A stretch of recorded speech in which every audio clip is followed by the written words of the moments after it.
Shalom, shalom, shalom, peuple de Dieu. Je bénis le nom de notre Seigneur Jésus-Christ ce soir et je rends gloire au Père. J'aimerais entretenir une ou deux personnes sur la nécessité de la nouvelle naissance.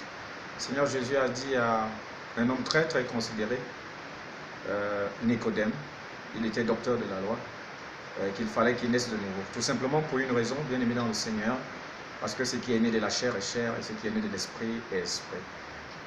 L'ancien Jacques, dans son écriture, dit bien de fois nous demandons des choses et nous ne recevons pas parce que nous demandons mal dans le but de satisfaire notre envie ou notre convoitise. C'est tout simplement le fruit de la chair. Ce qui est chair est chair et cela même vaut aussi même dans le service dans la maison de Dieu.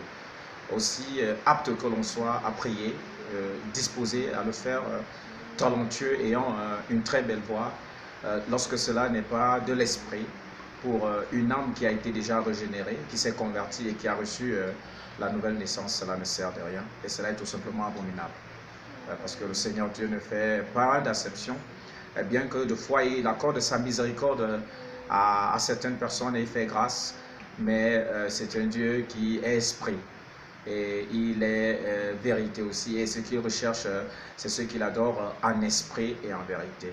Et l'homme adamique, l'homme non régénéré, quelqu'un pas encore né de nouveau, quel qu'en soit son statut, quelle qu'en soit sa situation, quelle qu'en soit sa position dans une assemblée ou sa profession même verbale ou par des actes et toute autre œuvre, il n'est pas du tout agréable à Dieu, car rien de ce qui est de chair, que ce soit sagesse, que ce soit louange, que ce soit prière, venant de la terre, venant de la chair, pas cette masse musculaire ou cette enveloppe extérieure, mais tout ce qui n'est pas initié, inspiré et conduit par l'Esprit ne saurait être agréable à Dieu.